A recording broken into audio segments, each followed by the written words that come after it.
Poor young girl, married a 73-year-old millionaire 1 week later. She was shocked by what she saw. Hello everyone. Before we begin today's story, I have a small favor to ask. Please hit subscribe and turn on the notification bell so you never miss our channel's new videos. It is quick, free, and the best way to support us in bringing you more dramatic stories. Your support means the world to us. Where are you watching from? Drop your city or country in the comments below. Thank you very much. Now, let us return to our main character. It all began on a rainy afternoon in Boston. The sky hung low and gray, and the streets glistened like wet glass. Grace Miller pulled her thin coat tighter as she hurried along the cobblestone sidewalk, clutching a letter that had changed everything. The letter came from Margaret Hale, a 73-year-old business magnate who owned half the hotels lining the East Coast. Inside the envelope was one single sentence. "I can solve your family's debt, but only if you agree to meet me in person." Grace was 24, a former literature student turned part-time waitress, carrying the weight of a mother's medical bills and a father's long-gone dreams. When her father's old friend mentioned Margaret Hale's unusual proposal, Grace had thought it was a cruel joke. But now, standing before the wrought-iron gates of Hale Manor, the joke felt too real. The mansion rose like a ghost from another century, white pillars, ivy crawling along stone walls, the faint hum of wealth that never slept. Inside, everything smelled of old wood and lavender polish. Grace's soaked shoes squeaked against marble as she was led to the sitting room where Margaret waited, poised like a queen in a storm. "Miss Miller," Margaret said, her voice crisp, her silver hair tied neatly behind her. "I will not waste your time. I know about your debts, your mother's condition, and your eviction notice." Grace froze. "How do you—" "I have resources," Margaret interrupted. "And I have an offer. Marry me." The room went silent. The rain tapped against the windows like a ticking clock. Grace blinked, thinking she had misheard. "Excuse me? I said marry me. Not for love, of course. For companionship, for appearances." Margaret sipped her tea calmly, as if discussing a simple business transaction. "In exchange, I will pay off every debt in your name and your mother's treatment in full. You will live comfortably under one condition. You will never ask for more than what I give." Grace's lips parted, but no sound came out. Every nerve in her body screamed that it was madness. And yet what choice did she have? Rent was overdue. Her mother's heart medication had run out. No one was hiring. "I do not understand," Grace finally whispered. "Why me?" Margaret's eyes softened for the first time. "Because you remind me of someone I once was, young, brave, and willing to do the unthinkable for the ones she loves." The words hung heavy between them. Margaret slid a small box across the table. Inside was a simple platinum ring. "The ceremony will be quiet, witnessed only by my lawyer. You will be Mrs. Hale in name only. Think of it as a contract, 6 months. Then you are free." Grace looked down at the ring, her reflection warped in the cold silver band. A contract marriage, a lifeline disguised as a vow. Outside, thunder rolled over the bay. She thought of her mother's face, the worn photograph she kept in her wallet, and the landlord's voice demanding payment. Her heart pounded so loud she could barely think. When Grace stepped back onto the street that evening, the rain had turned into a steady drizzle that soaked through her thin coat. Boston traffic hissed past in streaks of light. The contract in her bag felt heavier than stone. 6 months, a marriage in name only, every debt erased, her mother's treatment fully paid. It sounded like a miracle. It felt like a trap. The subway ride home was a blur of fluorescent lights and strangers' tired faces. Grace stared at her reflection in the window, the ghost of a platinum ring box replaying in her mind. "Mrs. Hale's words echoed over the rumble of the train. "Think of it as a contract, 6 months, then you are free." Free. The word stung more than it comforted. When Grace pushed open the door to her apartment building, the smell of old paint and fried food from downstairs greeted her. The hallway light flickered, as if even the electricity was struggling to hang on. On the 3rd floor, outside her unit, a bright orange paper clung to the doorframe. "Eviction notice." Her heart dropped. She stepped closer, reading the bold black letters even though she already knew what they said. "Payment overdue. Vacate within 10 days. She pulled the notice down with shaking fingers and slipped inside. The apartment was small, just a narrow living room, a kitchenette, and a bedroom where her mother rested.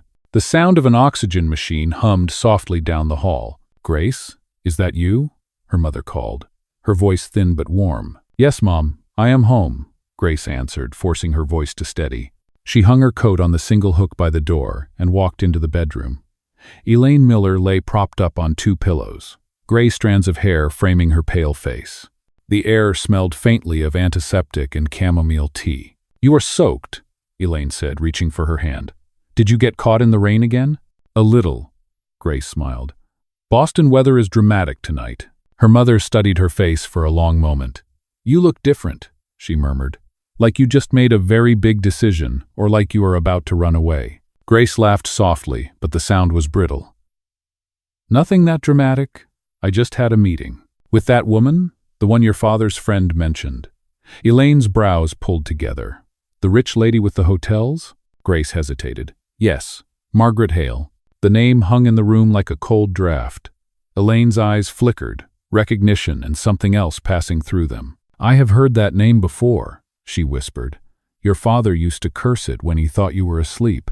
He said people like her never see the ones they step on." Grace's stomach twisted. She had never asked for details. She had only known that her father had worked construction for years, that a scaffolding accident had taken him away, and that some lawsuit had vanished into paperwork and silence. "What happened?" Grace asked quietly. Elaine shook her head. "That story belongs to the past. Right now I only care about you." But Grace could not unhear it. The woman who had just offered to buy 6 months of her life might have been tied to her father's worst days. Elaine squeezed her daughter's hand. "So tell me, what did she want?" The truth pressed against Grace's tongue. She imagined her mother hearing the words, imagining her daughter in a wedding dress beside a woman old enough to be her grandmother. Shame prickled the back of Grace's neck. "She offered me a job," Grace said instead. The lie came out too smoothly. "A kind of personal companion. She will pay well. Enough to help with the bills." Elaine's eyes filled with tears. "Oh, honey, that sounds like a blessing." Grace looked away. The eviction notice in her pocket rustled when she shifted. "We need it, Mom." The landlord posted another warning. "And your medication is almost out." Her voice broke on the last word. Elaine reached up, cupping her daughter's cheek with a frail hand. "I hate that you carry all of this alone," she said. "If this job is what it takes, then take it. I would clean hotel bathrooms myself if I could stand long enough." Grace gave a watery smile. "You did clean hotel bathrooms. Remember? When I was little, you used to bring home those tiny shampoo bottles for me." Elaine chuckled. "That was a different life. I used to tell you that one day you would walk through those lobbies as a guest, not as a maid's daughter." Grace swallowed. Maybe this was her twisted way of fulfilling that promise. They talked for a while longer, about small things, about the soup Grace had picked up from the diner where she worked, about an old movie playing on television. But the contract sat like a silent witness in her bag, waiting. Later that night, after she had helped her mother to the bathroom and tucked her in, Grace sat at the small kitchen table with a calculator, a spiral notebook, and a stack of bills. She wrote down numbers until they blurred. Hospital charges, pharmacy receipts, overdue rent, utilities. The total looked impossible. She closed her eyes and pictured Mrs. Hale's face again. There had been steel there, yes, but also something like exhaustion, something like grief. The clock on the microwave blinked 11:47 p.m. in dull green light. Grace opened her bag and pulled out the contract. Her name, written in black ink next to Margaret Hale's, stared back at her from the last page. One signature separated her from losing everything. Grace picked up a pen. Her hand shook. She remembered her father's laughter, her mother's stubborn hope, the way both of them had always told her that her life would mean more than survival. "I am so sorry," she whispered to no one. She signed. The next few days passed in a strange blur. Margaret's lawyer called to confirm dates and details. A simple ceremony at the courthouse, no dress code beyond polished, no guests other than a legal witness. A new bank account was set up in Grace's name. An envelope arrived with enough money to pay the landlord and refill her mother's prescriptions. Elaine's eyes shone when she saw the thick wad of cash. "This job must be important," she said. "Make sure they treat you well." Grace only nodded. Inside, guilt gnawed at her. Every kindness felt borrowed. Every smile felt fragile. On the morning of the ceremony, Boston was unexpectedly bright. Sunlight bounced off windows and painted the sidewalks in sharp white stripes. Grace stood outside the courthouse in a simple navy dress and sensible heels, her hair pulled back into a neat bun. She held her small purse with both hands, feeling the outline of the ring box inside. A black town car pulled up to the curb. The driver stepped out and opened the door. Margaret Hale emerged in a tailored cream suit, her silver hair perfectly arranged, a quiet authority in every step. She looked at Grace for a long moment, her eyes scanning the younger woman's face, as if searching for hesitation. "You came?" Margaret said softly. Grace took a breath that felt like the last before a dive. "I gave you my word," she answered. Margaret nodded. For just a second, the mask of the powerful businesswoman slipped, and Grace saw something raw and unguarded in her expression. Fear, perhaps, or hope. "Before we go inside," Margaret said, "there is something you should know about why I chose you. And it is not only about your debts." Grace's heart stumbled. On the steps of the courthouse, with sunlight catching in the lines on Margaret's face, the older woman opened her mouth to reveal a truth that would make this contract marriage far more complicated than Grace had ever imagined. The marble steps of the courthouse gleamed in the morning sun, reflecting the crisp light of early spring. Grace stood beside Margaret, her hands trembling slightly as she clutched the small bouquet the clerk had handed her. It felt surreal, no music, no family, no smiles, just the echo of their footsteps down a sterile hallway. Inside, the ceremony lasted less than 10 minutes. The officiant, a weary-looking judge in his 60s, read from a printed sheet while Margaret's lawyer observed from a distance, pen poised. When it came time to sign, Grace hesitated for half a second, feeling the weight of what she was agreeing to. Then she picked up the pen, wrote her name beside Margaret Hale's, and the sound of the ink scratching the paper sealed her new life. "Congratulations," the judge said in a monotone voice. "You may proceed." Margaret gave a polite nod. Grace only managed a faint smile. Outside, the air felt different, too bright, almost harsh. A black town car was waiting. The driver held the door, and Margaret gestured for Grace to enter first. The leather interior smelled of cedar and faint perfume. As they pulled away, Boston's skyline flickered past like a memory Grace could no longer claim. For a long while, neither woman spoke. Then Margaret turned her gaze to the window and said, "You must understand something, Grace. What happened today is not about romance or appearances. It is about control, legacy, and survival. I have learned that money can buy almost anything except genuine loyalty. That is what I am testing." Grace looked at her, unsure what to say. "I do not want your money," she said softly. "I know," Margaret replied. "That is exactly why I chose you." The car turned onto a tree-lined avenue leading to Hale Manor. As the iron gates opened, Grace's pulse quickened. She had seen the estate once before, but today it felt like a cage gilded in sunlight. Inside, the housekeeper, Mrs. Dalton, greeted them with a polite smile and guided Grace upstairs. The guest wing, her new quarters, was large enough to fit her entire old apartment inside twice over. There was a walk-in closet filled with tailored dresses, a vanity stocked with perfumes, and a note on the nightstand in Margaret's precise handwriting. "Dinner at 7. The lawyer will review the house rules beforehand." Grace sank onto the edge of the bed, her mind spinning. She felt like a ghost inhabiting someone else's life. At precisely 6:30, a knock sounded at her door. It was Mr. Lewis, Margaret's longtime attorney, holding a leather folder. "Mrs. Hale would like you to read and sign these," he said. His tone was polite, but his eyes betrayed the exhaustion of a man who had drafted too many such documents. Grace flipped through the pages. 5 clauses, neatly printed, each numbered. No public affection or romantic implication beyond what is necessary for appearances. Attendance required at social functions as Mrs. Hale's spouse. No financial withdrawal or sale of shared assets without written consent.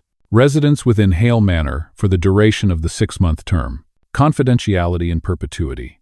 Grace looked up. "So this is my life now, bound by rules." Mr. Lewis adjusted his glasses. "You could say that, though in my experience rules protect both sides." She signed quietly, the same way she had signed at the courthouse. When he left, she stood by the window, watching the last rays of daylight fade behind the trees. Somewhere downstairs, a piano played faintly classical, measured, and sad. Dinner that evening was an exercise in silence. The long mahogany table could seat 20, but only 2 plates were set. Margaret sat at the far end, elegant as ever, her silver utensils clicking softly against fine china. Grace tried to eat, but her appetite had vanished. "Grace," Margaret said finally, her voice calm but firm. "There are people who will not understand this arrangement. They will whisper. They will judge. You must be prepared. I have been judged my whole life, Grace replied. This will not be new. Margaret's lips curved slightly, almost approvingly. Good. Then we might get along after all. For a fleeting moment, there was a spark of something between them, mutual understanding, maybe even respect. Grace saw beyond the perfection of Margaret's posture, beyond the pearls and tailored suit. She saw a woman who had built walls so high she could barely see the world outside them. After dinner, Grace wandered the quiet corridors. The mansion was beautiful but eerily lifeless. The portraits on the walls seemed to watch her, and the ticking of an old clock filled the silence. In the study, she found a framed photograph Margaret with a young man in his 20s, standing beside a sleek sailboat. His smile was warm, but his eyes mirrored hers. "Who are you?" Grace whispered. A voice came from behind her. "That was my son, Daniel." Grace turned sharply. Margaret stood at the doorway, her expression unreadable. "He died 10 years ago," Margaret continued. "Car accident. The newspapers called it tragic. They did not call it what it really was, a betrayal. The driver was drunk. One of my business partner's sons." Grace hesitated. "I am sorry. I did not mean to intrude." Margaret waved a hand. "You were bound to find out. Everyone does eventually. I tell you this because I need you to understand why I do not believe in family, or love, or loyalty anymore. They all end the same way, in loss." The air in the room felt heavier. Grace wanted to speak but could not find the words. Margaret turned to leave, then paused. "You remind me of Daniel's fiancée. Her name was also Grace. Maybe that is why I cannot look at you without remembering." When she was gone, Grace stood motionless, heart pounding. The coincidence felt too deliberate, too sharp to be random. Down the hall, the old clock chimed 7 times, echoing through the empty mansion. Grace pressed her palm to the cool marble wall and whispered to herself, "What have I gotten into?" The question lingered, long after the sound faded, carried through the hollow rooms of Hale Manor, where secrets, it seemed, were part of the wallpaper. Grace woke to the soft hum of morning inside Hale Manor. The sunlight spilled through long silk curtains, painting pale gold stripes across the floor. It was her 3rd day living there, yet the house still felt like a museum where she was not supposed to breathe too loudly. Every step echoed. Every glance from the staff reminded her she did not belong. At breakfast, the dining table stretched endlessly again, 2 settings at opposite ends. Margaret read a newspaper, her glasses perched neatly on her nose. "You have a busy day," she said without looking up. "Mrs. Dalton will prepare you for this evening's charity dinner. It is at the Royal Conservatory. All of Boston's upper circle will attend. You are to stand beside me as my spouse. Smile when necessary. Speak little." Grace set her teacup down carefully. "Understood," she said. Margaret's eyes flicked up. "Do not look terrified, Grace. It is only a crowd." "I am not terrified," Grace replied, though her hands told another story. Margaret folded the paper. "Good. Then remember, people do not respect pity. They respect poise." The rest of the morning blurred into lessons. Mrs. Dalton, the housekeeper, was unexpectedly kind beneath her formal tone.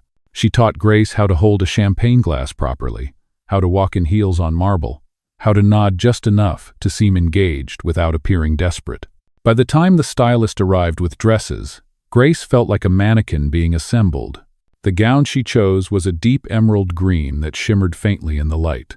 It hugged her modestly and gave her the posture of someone who belonged to another world. When she looked in the mirror, she almost did not recognize herself. Margaret appeared at the doorway just then. "You look adequate," she said, though the small lift of her eyebrow betrayed approval. "Remember, they will whisper about the age difference. Let them. You owe them nothing." That night, the ballroom of the Royal Conservatory glowed like liquid gold. Crystal chandeliers scattered light across gowns and tuxedos. A string quartet played something elegant and mournful. Grace entered on Margaret's arm, every head turning toward them. She felt the scrutiny like heat against her skin.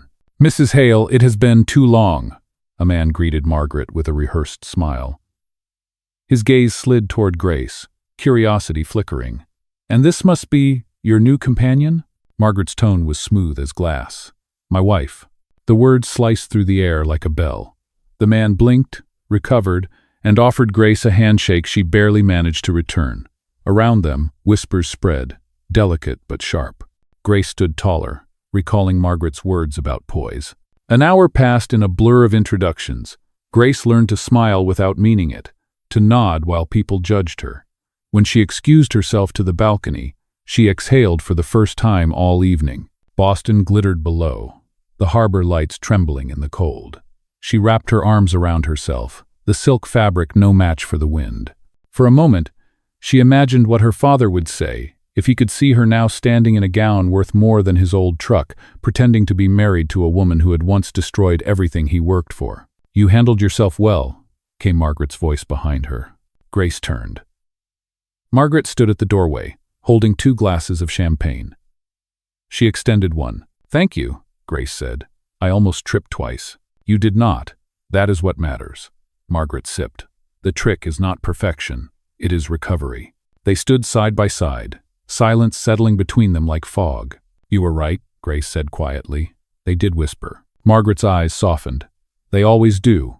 It is easier for them to gossip than to look at their own emptiness. Something in her tone carried more weight than arrogance, it carried hurt.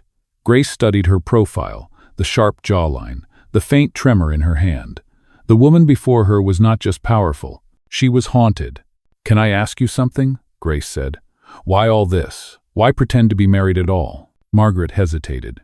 "There are people waiting for me to die so they can feast on what I built. Investors, board members, even distant relatives. A married woman is harder to corner. It is protection, Grace, not illusion." Grace nodded slowly. "So I am your shield. You are my ally," Margaret corrected. "If you can keep your dignity in a room full of sharks, then yes, you are exactly what I need."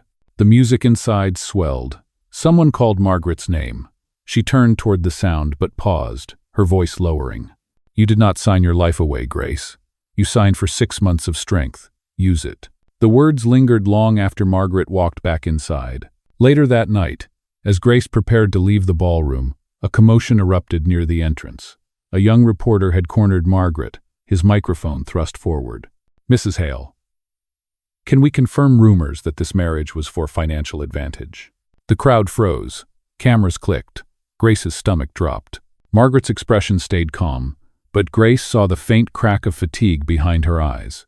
Before she could think, Grace stepped forward. "Excuse me," she said clearly. "You should be ashamed to ask a grieving woman about profit. Mrs. Hale has spent decades building what half the men in this room inherited. If you want a headline, write that." The room fell silent. The reporter lowered his mic, embarrassed. Margaret looked at her, surprise flickering before it softened into something warmer: pride, maybe gratitude. When they returned to the car, neither spoke for a long time. The city lights flickered across Margaret's face as she finally said, "You reminded me tonight that grace can still mean courage." Grace turned toward her. "Maybe we both needed to remember that." For the first time since the contract began, they shared a quiet smile that did not feel forced. But as the car rolled through the gates of Hale Manor, a shadow crossed Margaret's expression. She looked out the window and whispered to herself, "If only courage could protect us from what is coming." Grace did not hear her. She was watching the mansion draw near, unaware that the true test of their strange alliance was about to begin. The following morning, Hale Manor was uncomfortably quiet. The newspapers had already printed their version of the story: grainy photographs of Margaret and Grace at the gala, bold captions that whispered scandal. Grace sat at the kitchen counter with a cup of untouched coffee, staring at the headlines: 73-year-old heiress, marries woman half a century younger. Her stomach twisted. The article spoke about her like she was a stranger, a rumor, not a person. She flipped the paper over just as Margaret entered, her cane tapping softly against the marble floor. The older woman's expression was unreadable. "So they printed it," Margaret said calmly. "Of course they did." Grace stood quickly. "I am so sorry. I should not have spoken to that reporter. I only wanted to protect you." Margaret waved a hand. "You did exactly what needed to be done. They were waiting for a reason to attack, and you gave them something they did not expect: dignity." Grace blinked. "You are not angry?" "I am used to storms," Margaret replied. "But you," she paused, studying the young woman before her. "You surprised me. Most people would have hidden behind me. You stepped forward." There was a faint smile before she turned away. That kind of strength cannot be taught. For the next several days, Grace's life shifted into a strange routine. She attended events, answered polite questions, learned to navigate the constant undercurrent of judgment. The whispers followed her everywhere, but they no longer pierced as deeply. What unnerved her more was the change inside Hale Manor itself. Margaret grew quieter. Some nights, Grace passed by the study and saw her staring at the same photograph of her late son, Daniel. Other times, she caught Margaret rubbing her wrist as if an old pain had returned. One afternoon, Mrs. Dalton pulled Grace aside. "You should talk to her," the housekeeper said softly. "She has not eaten properly in 2 days." Grace hesitated outside the study door, then knocked gently. "Mrs. Hale?" "Come in," Margaret said without turning. Grace stepped inside. The afternoon light spilled through the tall windows, catching on dust motes that floated like fading memories. Margaret sat behind her desk, letters spread before her, an untouched cup of tea cooling nearby. "Are you all right?" Grace asked. Margaret gave a short laugh. "People keep asking that as if the answer might change." "No, Grace. I am not all right. I have spent 73 years fighting to build an empire, and now I spend my days wondering if it will devour me when I am gone." Grace moved closer. "You built something incredible. That does not vanish." "It does," Margaret said quietly. "It vanishes the moment people start to believe you are too weak to defend it. That is why the board wants me out. They think I am losing my edge. They think you are proof of it." "Me?" Grace's eyes widened. Margaret nodded. "They call you a distraction, a foolish indulgence. They will use you to paint me as unstable." Grace's pulse quickened. "Then let me speak for you. Let me show them who I really am, who we are." Margaret looked up, surprise flickering across her face. "You would face them?" "I already have," Grace said, her voice steady. "You once told me that courage cannot protect us from what is coming." "Maybe not, but it can still change how we stand when it arrives." For the first time, Margaret smiled a real, unguarded smile. "You remind me of myself, long before the money turned everything into a transaction." Later that evening, they attended the board dinner at the Hale Foundation. The atmosphere was sharp with politeness that cut like glass. The directors, mostly men in expensive suits, whispered behind napkins as Grace and Margaret entered. One of them, Mr. Bishop, stood. "Mrs. Hale, we were just discussing your recent life choices." His tone dripped with condescension. "I hope you are aware how this could impact the company's credibility." Margaret opened her mouth, but Grace stepped forward first. "Credibility?" she said evenly. "This foundation funds hospitals and scholarships. If your credibility depends on gossip, perhaps it is time to question what this company truly stands for." The room went silent. Mr. Bishop flushed, mumbling something about overstepping. Margaret did not interrupt. She simply watched, pride flickering behind her calm exterior. When they returned home, the tension between them had shifted. It was no longer the cold distance of an arrangement. It was something steadier, quieter trust. Margaret poured 2 glasses of wine and handed one to Grace. "You know, when I signed that contract, I thought I was buying peace. Instead, I found a partner." Grace smiled softly. Maybe the contract was not a cage after all. Maybe it was a door. Margaret studied her for a moment, her voice low. "A door to what?" Grace hesitated, the firelight glinting in her eyes. "To a life neither of us expected." The older woman nodded slowly, as if she understood exactly what that meant. The clock ticked gently between them, marking the first true moment of warmth that had ever filled Hale Manor. But somewhere outside the house, beneath the calm of that quiet evening, something else was stirring, a reminder that every fragile piece comes with a shadow waiting to test it. That shadow arrived sooner than Grace expected. 3 days after the board dinner, a thick envelope appeared on the doorstep of Hale Manor. Inside were photographs, grainy, intrusive shots of Grace and Margaret at the gala, at dinner, walking through the gardens. But the captions written across them in bold black letters were venomous. Gold digger. Fraudulent marriage. Manipulation for inheritance. Grace's hands trembled as she flipped through them. Margaret took the envelope silently, scanning each image with an expression carved from stone. "They want me to react," Margaret said finally. "To lose composure, to give them proof that I am as fragile as they claim." "Who would do this?" Grace whispered. Margaret's gaze hardened. "My nephew, Charles Hale. He has been circling the board like a vulture for years. He wants control, and he knows scandal weakens my position." Grace clenched her jaw. "Then let us fight back." Margaret shook her head. "Not yet. The louder you fight a lie, the more people believe it might be true. Sometimes silence terrifies more than anger." But Grace saw the exhaustion beneath her calm tone. She also noticed the way Margaret rubbed her wrist more often, as if the ache from some old injury had grown worse. That evening, Grace brought her tea. only to find her asleep in the library chair, a stack of papers still in her lap. On the top sheet, Grace recognized a will Margaret's signature beside a list of charitable foundations. Her own name appeared nowhere. Grace stood frozen. She had never asked for money, yet the sight of her absence stung more than she expected. It reminded her of what this marriage truly was: a contract, not a bond. The next morning, Charles arrived unannounced. He was in his 40s, with the kind of expensive arrogance that smelled of entitlement. His smile was polished, his words sharper than his cufflinks. "Aunt Margaret," he greeted smoothly. "I came to check on you, after the unfortunate press." Margaret's reply was icy. "You mean the press you funded?" Charles laughed softly. "That is a strong accusation. But if the story was false, would it not be easy to disprove?" His eyes slid toward Grace. "After all, she has been very public about playing the part of a devoted wife." Grace's pulse quickened, but Margaret spoke first. "Careful, Charles. You may own a board seat, but I still own the company name. Names can be replaced," he said quietly, "especially when the public starts to associate them with scandal." Margaret's cane struck the marble floor with a sharp crack. "You forget one thing.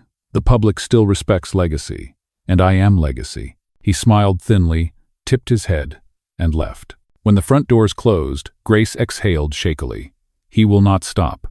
"I know," Margaret said, "and he does not have to, because I intend to end this before he can destroy what I have left." That night, rain returned to Boston, drumming softly against the tall windows. Grace found Margaret in the study again, drafting a letter.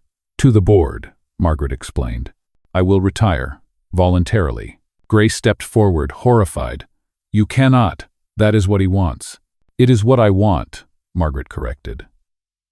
"I built an empire that turned me into something I no longer recognize. I cannot keep fighting ghosts." Grace shook her head. "You are not a ghost. You are still here. You still have power." Margaret's eyes softened. "Perhaps. But you remind me that power is not the same as peace." The clock chimed midnight. Grace stood by her chair, uncertain. "Then let me stay beside you, whatever comes next." Margaret smiled faintly. "You already are." For the first time, she reached out, her frail hand covering Grace's. It was not a gesture of formality or gratitude. It was human, simple, real. Outside, lightning flashed across the bay, illuminating the manor's walls. In that brief light, Grace saw the truth written in Margaret's tired eyes. This was not just a test of loyalty or legacy anymore. It was the beginning of something neither of them had expected, an affection that blurred every line their contract once drew. The storm that night did not stop at the windows. It carried into the following days, breaking through Hale Manor like an echo of everything Margaret had tried to silence. By morning, news of her decision to retire had leaked. The headlines were ruthless. Margaret Hale steps down amid controversy. Company's future uncertain after scandalous marriage. Cameras lined the gates. Journalists shouted questions whenever Grace appeared outside. The quiet world they had built inside the manor cracked open again. Grace could not shake the thought that someone inside the estate was feeding information to the press. She was right. 2 evenings later, as she walked past the kitchen, she heard whispers Mrs. Dalton's voice and another, lower and nervous. She stepped closer. "I already sent the copies," the man was saying. "Mr. Charles said the payment would arrive tomorrow." Grace froze. She pushed the door open. The young gardener jumped, his face pale. Mrs. Dalton gasped. "Copies of what?" Grace asked sharply. No one answered. Grace snatched the envelope on the counter. Inside were scanned pages of Margaret's will and financial documents. Her heart pounded. "You were selling her private records?" Mrs. Dalton's eyes filled with tears. "He threatened to fire my son. He said I would lose everything." Grace's voice softened, but her anger did not fade. "And what do you think Margaret will lose if this gets out?" The woman broke down crying. Grace left with the envelope and went straight to the study. Margaret looked up from her desk when Grace entered. "What is it?" "Proof," Grace said, placing the envelope down. "Charles is not waiting for your retirement. He is staging your downfall." Margaret's expression did not change at first, but the tremor in her hand gave her away. "I knew he was ambitious," she whispered, "but I did not want to believe he would stoop this low." "Then believe it now," Grace said firmly. "You cannot step down. Not like this. Not when he is about to erase everything you built." For a long time, Margaret said nothing. Then she straightened in her chair. The light in her eyes returned sharp, commanding, the woman who had once built an empire from dust. "Then we fight," she said. That night they worked together, side by side, drafting a statement for the press and preparing a full record of Charles's sabotage. Grace watched as Margaret dictated letters with her old precision, her voice strong again. "You know," Margaret said after a while, pausing to rest, "I spent decades surrounded by people who smiled and lied. You are the first one who ever told me the truth, even when it hurt." Grace met her eyes. "You once told me that courage could not protect us from what is coming. Maybe it can protect what we love." The following morning, they faced the board together. The meeting was supposed to be a formality, a handover of power. Instead, it became a reckoning. Margaret arrived in a dark suit, her cane striking the floor like punctuation. Grace followed, holding a folder thick with evidence. Charles was there, smug and confident. That confidence vanished when Margaret placed the documents on the table. "These," she said clearly, "are records of your attempts to defraud the foundation and manipulate the press. I am not stepping down. You are." The room erupted. Charles turned pale, muttering denials that no one believed. When it was over, the board voted to remove him. Reporters outside caught the moment Margaret exited the building, tall and unbroken, Grace walking beside her. The headline the next day read, "Hale Legacy Restored with Help from an Unexpected Ally." That night, back at the manor, Grace found Margaret by the fireplace. The older woman looked tired, but her voice was steady. "It is strange," she said. "Winning does not feel like victory. It feels like peace." Grace smiled softly. "Maybe that is what victory really is." Margaret nodded, eyes glinting in the firelight. "And maybe, Grace, you were never part of my downfall. You were my redemption." For the first time, Grace believed her. The following weeks passed quietly, as if Hale Manor itself was exhaling after years of holding its breath. The press lost interest. The cameras left the gates. For the first time since their strange marriage began, peace returned, not the kind born from wealth or victory, but from something simpler, almost human. Grace spent her mornings walking through the gardens, trimming flowers, feeling sunlight on her face instead of the sting of judgment. Sometimes, Margaret joined her, moving slowly with her cane, asking about the names of the plants Grace had learned from the gardeners. Their conversations were soft, filled with laughter that echoed down marble halls that had once known only silence. But Margaret's health was changing.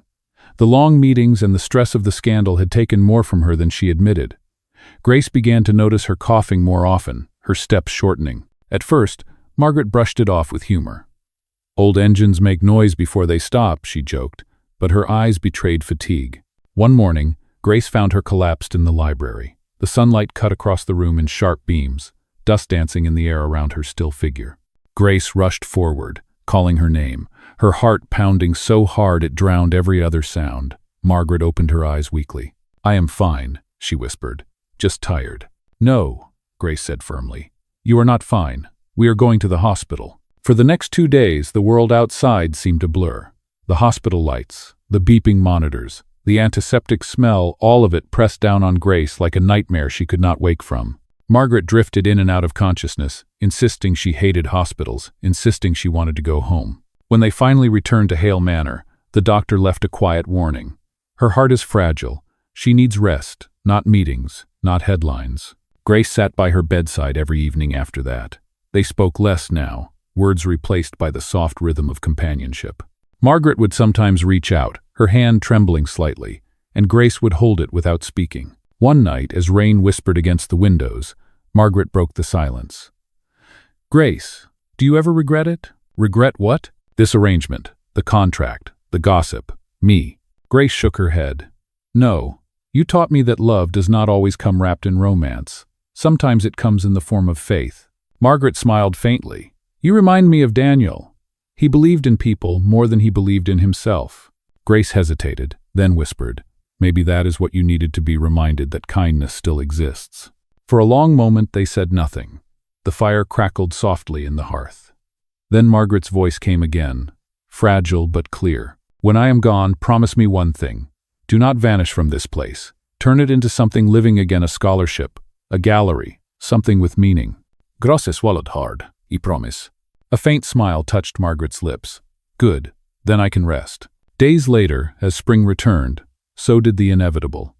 Margaret Hale passed away quietly in her sleep, her hand resting in Grace's. The The house was still when it happened, the kind of silence that carries both sorrow and peace.